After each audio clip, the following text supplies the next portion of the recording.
How you doing today? This is Frank from Transport by Frank today. Hope you guys are doing well today. Um, it is December the 30th, 2021, and as I mentioned in the videos 1 through 6 that are on my channel, um, we have a second load that we have to take from Gardnerville to Clear Lake. Yesterday, Highway 80 was horrid.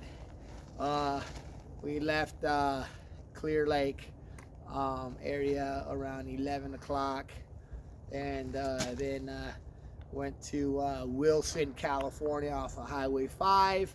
Took the Highway 80 and ended up going in Highway 80. We were probably from Highway 80 at 4:30 all the way till 10:45 is when we got to Carson City. Finally, it's just gridlock. Everybody was trying to get to Reno and whatnot, but we were on empty load on the way back. Obviously, came on a dry run, and basically came over and picked up these other 2 cars for the same customer. He needs a total of 5 cars to be hauled. The only reason why I'm only doing 2 cars at a time is because the roads are slick. They're extremely slick. There's a lot of ice. There's just a lot of dumbasses on the road, 4-wheelers that are thinking that they can, speed around us or whatnot. And there's just a lot of people that just, they don't take into consideration that we are a lot larger. It takes us a longer time to actually brake and slow down than it does your average vehicle, and they don't get that. So again, I emphasize, like I have in my other videos, safety's first. You got to make sure that you're safe. So we chained up, chained off, and we came here to pick up this Ford F100. And then we picked up this 1947 World War II Willys, and we're taking it over there. We're not. This gentleman is basically moving from Carson. Sorry, from Gardnerville to Clear Lake area. It's kind of funny because I didn't know he's from my original hometown, anyways, in California, Auberry and whatnot. So, but we have this load here. We are already chained and binded down. We got the winch. We got the winch down here on a chain just for added security.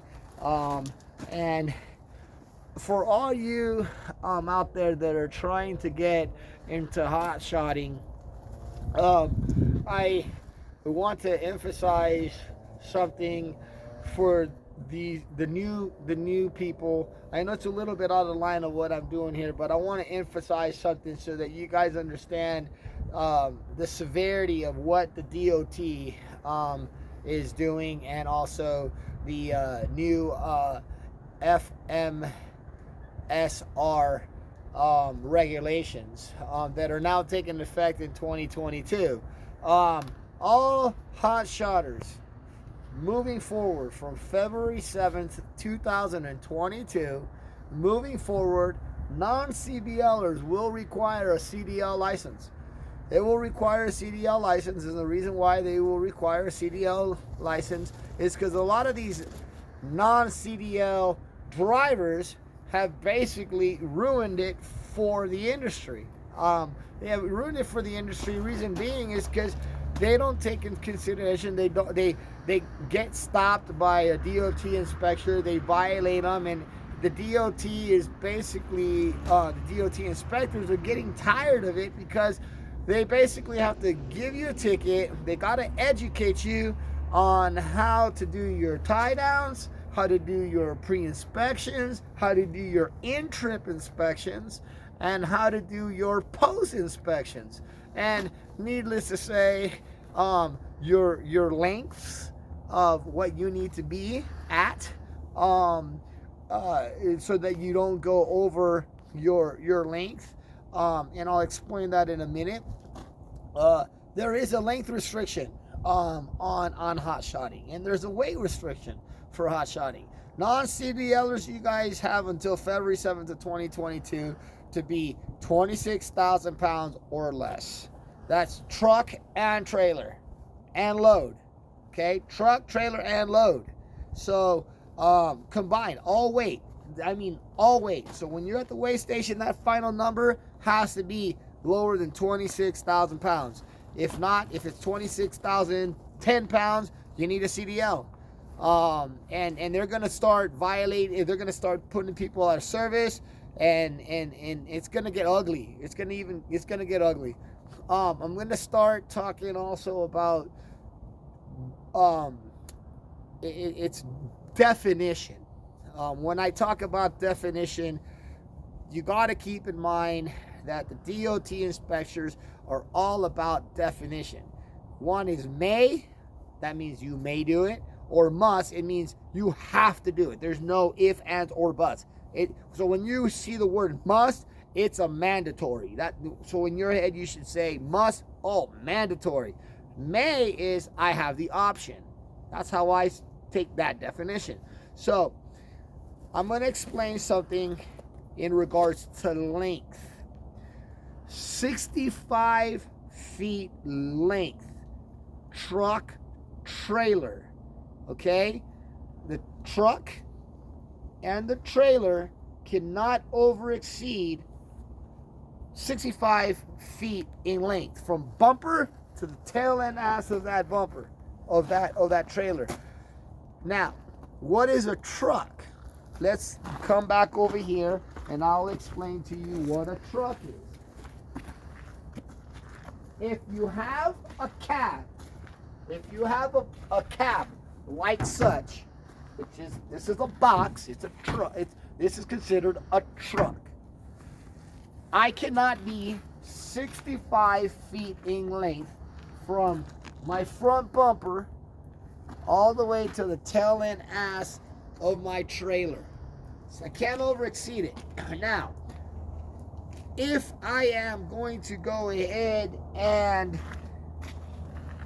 want to exceed 65 feet in length, what I need to do is I need to remove this cab and put my fifth wheel hitch on the frame, and now I'm considered cab chassis is a definition. Cab chassis. So the cab and the chassis, which is also translated as a tractor. Now, do that if I want to over exceed 65 feet in length. I take this bed off, and I'm now cab chassis trailer, which is also in the definition of DOT, tractor trailer. If you're a tractor trailer, you could over exceed the 65 feet in length from front bumper to tail ass of the actual trailer. Hopefully that does some sort of clarification to you guys of what a cabin chassis tractor trailer is and what a truck trailer is. Truck trailer cannot over exceed 65 feet in length. Tractor trailer, cab chassis trailer, can be 70 feet, whatever.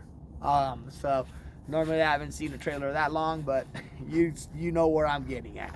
You're not gonna get a citation for your length.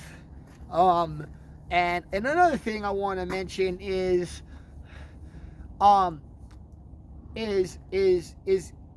DOT's now really, inspectors are really now getting on hot shotters for tint on the driver,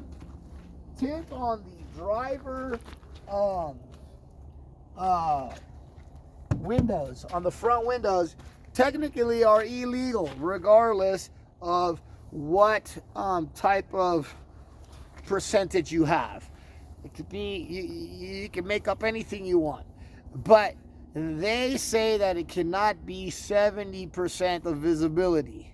So you got to make sure that you remove your tint.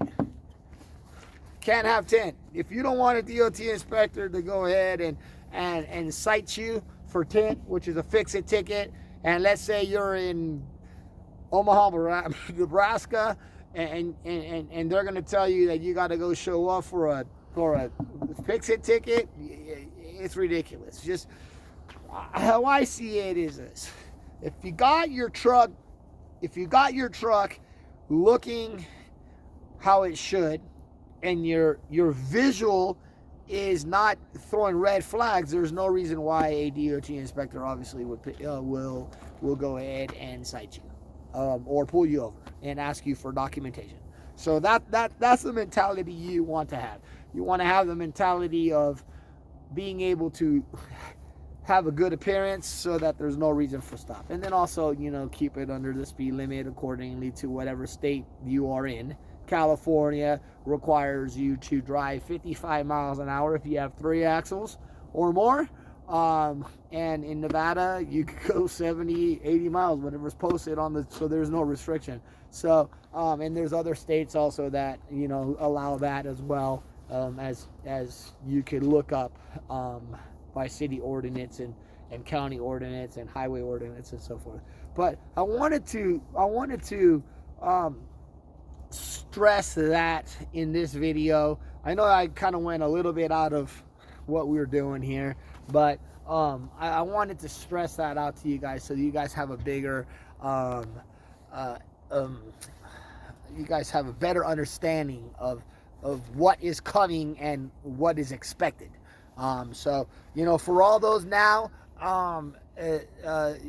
prior, so before February 7, 2022, you will be able to just go to the D&D, take your test, get your permit, then you do your, on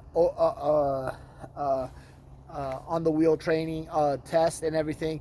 But after that, you're going to be required to go to school regardless. Doesn't matter. So after February 7, 2022, you're then mandated now to sit in the class for 8 weeks, 12 weeks, and then you're going to have to do your test. You're going to have to do all that. And then that instructor is going to have to make sure that he feels that you are proficient to passing that test and signing you off, and then you could go take your test and whatnot. So jump on it now before it's too late. Class B, if you're considering to get a Class B now, and then say, oh, well, in about 2-3 years, I'm going to go get a Class A. Don't. Get your Class A now instead of Class B, because what's going to end up happening is when you decide to do that 2 years, 3 years, 4 years down the line, regardless if you have a Class B endorsement and you want to go to a Class A endorsement, you are going to have to then again go to school, sit in a class, take the test, take the over the wheel, and then it's going to take you longer. So if you're going to do it now, just get your Class A, and then you don't have to do it. You don't have to go to school, and then you don't have to pay that money. But if you want to go to school and you want to get that extra education, and you feel confident that if you go to school, they're going to guarantee you, which never a guarantee is never a guarantee. So then if you think that is the route to go, then you do what's best for you. All right. So, again, this is Frank from Transport by Frank.